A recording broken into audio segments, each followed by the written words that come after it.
नमस्कार, मैं हूं प्रदीप कुमार। आप देख रहे हैं पॉलिटिकल आइडिया। पॉलिटिकल आइडिया के आज के इस अंक में आप सभी दर्शकों का बहुत बहुत स्वागत है। मित्रों, आज हम बात कर रहे हैं एनडीए में अब चूंकि विधानसभा के चुनाव में मात्र लगभग 2 महीने का समय बचा हुआ है। परिणाम आने में मैं बता रहा हूं, चुनाव तो इस दौरान पूरी प्रक्रिया पूरी हो जाएगी। चूंकि आपको पता है 22 नवंबर तक नई सरकार, नई विधानसभा गठित हो जानी है।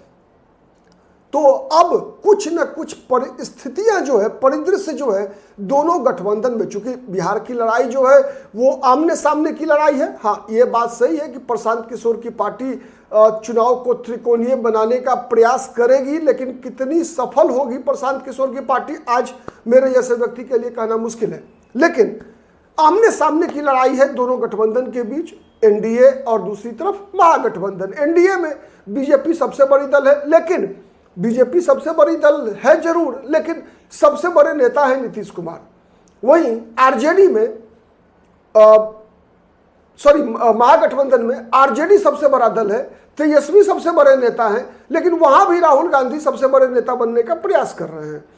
लेकिन कुछ न कुछ दिन पर दिन जैसे जैसे समय नजदीक आ रहा है चुनाव का, स्थितियां साफ होती जा रही है। तो आज हम बात करेंगे एनडीए की। एनडीए में चिराग पासवान की, विशेष रूप से चिराग पासवान और नीतीश कुमार के बीच जो संबंध है वो खट्टे और मीठे। लोकसभा चुनाव में मीठे हो जाते हैं, विधानसभा चुनाव में खट्टे हो जाते हैं। लोकसभा चुनाव में मीठा इसलिए हो जाता है कि चूंकि वहां पर मुद्दा नीतीश कुमार नहीं होते हैं, वहां मुद्दा नरेंद्र मोदी होते हैं। लेकिन विधानसभा चुनाव में मुद्दा नीतीश कुमार होते हैं, नीतीश कुमार का इंटरेस्ट होता है। इसीलिए शायद 2020 के विधानसभा चुनाव में भी नीतीश कुमार और चिराग पासवान के बीच आंकड़ा 36 का रहा, 63 नहीं बन पाया, मतलब एक साथ चुनाव नहीं लड़ पाए, 36 का ही आंकड़ा रहा। एक अलग अलग रास्ते चल दिए दोनों। संभावना 2025 का भी वही बता रहा है। 2025 में भी जिस प्रकार से घटनाएं घट रही है एनडीए के अंदर, उसमें यह स्पष्ट होता जा रहा है कि तालमेल जो है होना, अगर हो गया तो समझिए कि आप आश्चर्यचकित होंगे। ज्यादा संभावना है कि चिराग पासवान और नीतीश कुमार एक साथ एनडीए में नहीं रहेंगे। तो सवाल यह उठ रहा है कि तो फिर जाना किसको पड़ेगा बाहर। तो आज जो मुझे लगता है ऐसा कि आज के दिन में दिख रहा यही है कि ज्यादा संभावना है चिराग पासवान को ही फिर से 2020 की तरह अलग से चुनाव लड़ना पड़े। लेकिन आप इस संभावना से इनकार भी नहीं कर सकते कि अंतिम क्षण में नीतीश कुमार भी कोई खेल करे।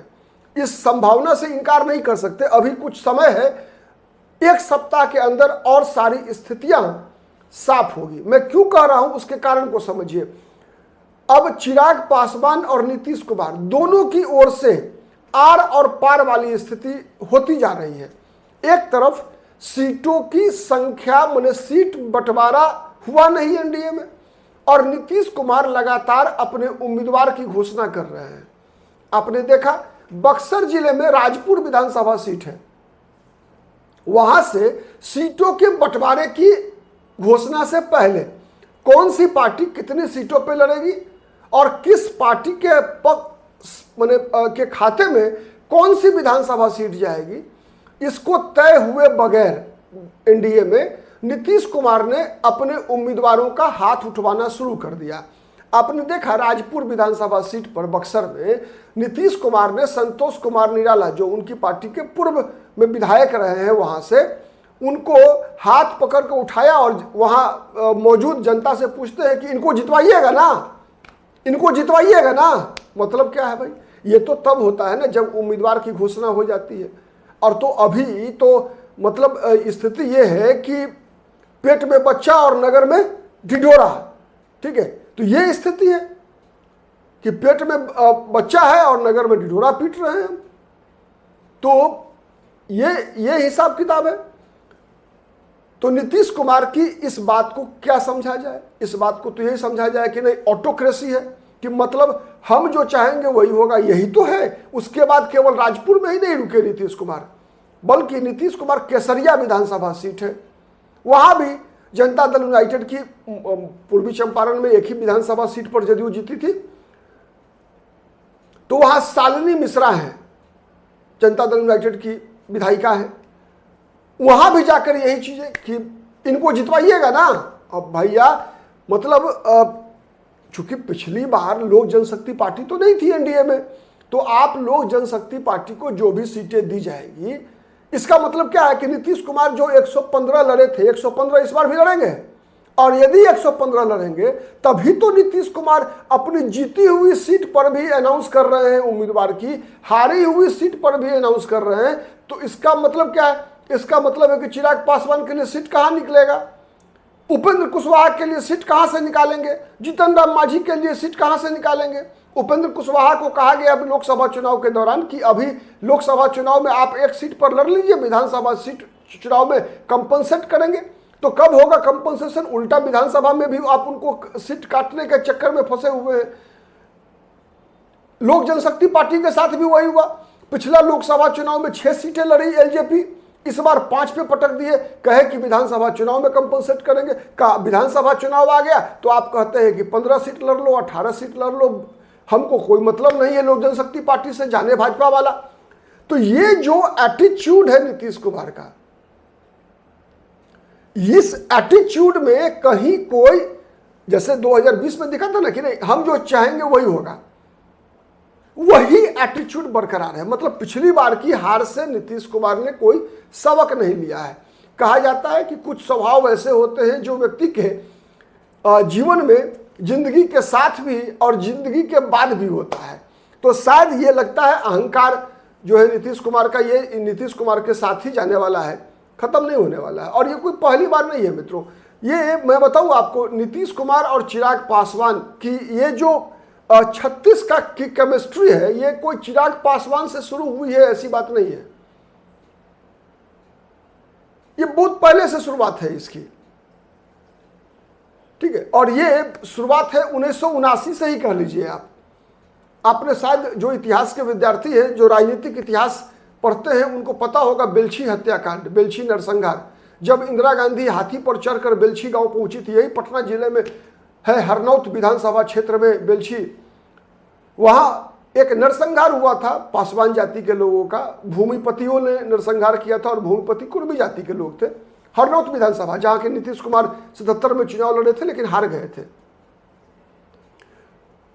उन्हीं दिनों कुछ मुद्दों पर रामविलास पासवान नीतीश कुमार के साथ उन दिनों भी कहा सुनी हुई थी। उसके बाद वर्ष 2000 में भी जब 7 दिन के मुख्यमंत्री बनने की बारी आई थी, तब भी रामविलास पासवान चाहते थे कि बिहार का मुख्यमंत्री बनकर, एनडीए में थे रामविलास पासवान भी उन दिनों, नीतीश कुमार जिस प्रकार से केंद्र में मंत्री थे और रामविलास पासवान भी मंत्री थे, रामविलास पासवान भी चाहते थे बिहार का मुख्यमंत्री बनना, लेकिन नीतीश कुमार बन गए। उसी के बाद रामविलास पासवान ने गोधरा का बहाना करके मंत्रिमंडल से इस्तीफा दे दिया था। फिर रामविलास पासवान तब आए, आप याद कीजिएगा, लोक जनशक्ति पार्टी में, जब नीतीश कुमार एनडीए में नहीं थे, बीजेपी के साथ नहीं थे, तभी रामविलास पासवान दोबारा बीजेपी के पास आए। जब तक नीतीश कुमार रहे 2013 तक, तब तक रामविलास पासवान बीजेपी के साथ नहीं आए। क्योंकि रामविलास पासवान की नाराजगी बीजेपी से इसलिए थी कि बीजेपी ने रामविलास पासवान पर नीतीश कुमार को तवज्जो दिया था मुख्यमंत्री बनाने के लिए 7 दिन का। चूंकि 7 दिन के मुख्यमंत्री बनकर एक वैकल्पिक उम्मीदवार के रूप में नीतीश कुमार स्थापित हो गए थे और रामविलास पासवान भी वही चाहते थे। रामविलास पासवान जी को भी पता था कि बहुमत नहीं है, बहुमत साबित नहीं हो पाएगी। लेकिन हुआ क्या कि जैसे 13 दिन के प्रधानमंत्री बनकर वाजपेयी जी ने 1996 में एक वैकल्पिक प्रधानमंत्री पद के उम्मीदवारी की घोषणा कर दी थी, तो उसका लाभ मिला 1998 में। वैसे ही नीतीश कुमार को भी जब 2000 के चुनाव में नीतीश कुमार ने वैकल्पिक उम्मीदवार, मतलब राबड़ी देवी लालू प्रसाद यादव के खिलाफ विकल्प के रूप में 7 दिन के लिए मुख्यमंत्री बने, तो नीतीश कुमार ही स्थापित हो गए लालू राबड़ी के विकल्प के रूप में। तो वो चीज रामविलास पासवान को पता था। नीतीश कुमार से वरिष्ठ राजनीति में रहे हैं, 1969 में ही पहला चुनाव जीता रामविलास पासवान ने। तो उसी समय से यह प्रतिद्वंदिता चली आ रही थी। फिर देखा आपने जब 2017 में नीतीश कुमार आए एनडीए में रामविलास पासवान जी के रहते हुए, तो किस प्रकार से रामविलास पासवान जी का सीट एक झटक लिया गया नीतीश कुमार के द्वारा। उसके बाद सब परिचित हैं 2020 के विधानसभा चुनाव में क्या हुआ, 2024 के लोकसभा चुनाव में क्या हुआ। 2020 के विधानसभा चुनाव में जब नीतीश कुमार की पार्टी आधी हो गई, गुस्सा में नीतीश कुमार ने पशुपति कुमार पारस के माध्यम से पार्टी भी तोड़ी, परिवार भी तोड़वा दिया। वो तो भला हो नरेंद्र मोदी का कि नीतीश कुमार चिराग पासवान को जो है दोबारा एनडीए में शामिल करके चिराग पासवान के राजनीतिक अस्तित्व को बचा कर रखा नरेंद्र मोदी ने। और कोई एक तरफा नहीं है, चिराग पासवान ने भी वो भूमिका अदा की है। जब चिराग पासवान ने कहा कि मैं नरेंद्र मोदी में अपना पिता को देखता हूं, तो ही नरेंद्र मोदी ने भी कहा कि चिराग मेरे लिए बेटा के समान है। तो ये दो तरफा होता है संबंध। तो ये एक विश्वास का संबंध है जिसको बचाए तो नरेंद्र मोदी वहां, लेकिन क्या इस बार 2025 के विधानसभा चुनाव में 2020 नहीं दोहराया जाएगा, इस बात की संभावना कम दिख रही है। और ये सब कुछ निर्भर करेगा भारतीय जनता पार्टी पर कि भारतीय जनता पार्टी कैसे नीतीश कुमार को ये समझाने में कामयाब होती है, हो पाती है या नहीं हो पाती है। बहुत दिन नहीं है, अब सब कुछ दशहरा के बाद मुझे लगता है कि चुनाव की घोषणा हो जाएगी, आचार संहिता लागू हो जाएगा और उससे पहले एनडीए में भी सीटों का मामला सुलझेगा या उलझेगा। हम सभी इसके गवाह रहेंगे। जुड़े रहिए पॉलिटिकल आइडिया से। हम हर उस खबर को आपके सामने उसके विश्लेषण के साथ प्रस्तुत करेंगे जिसका संबंध बिहार विधानसभा चुनाव से होगा, जिसका संबंध राष्ट्रीय राजनीति से है। आज के लिए इतना ही। बहुत बहुत धन्यवाद।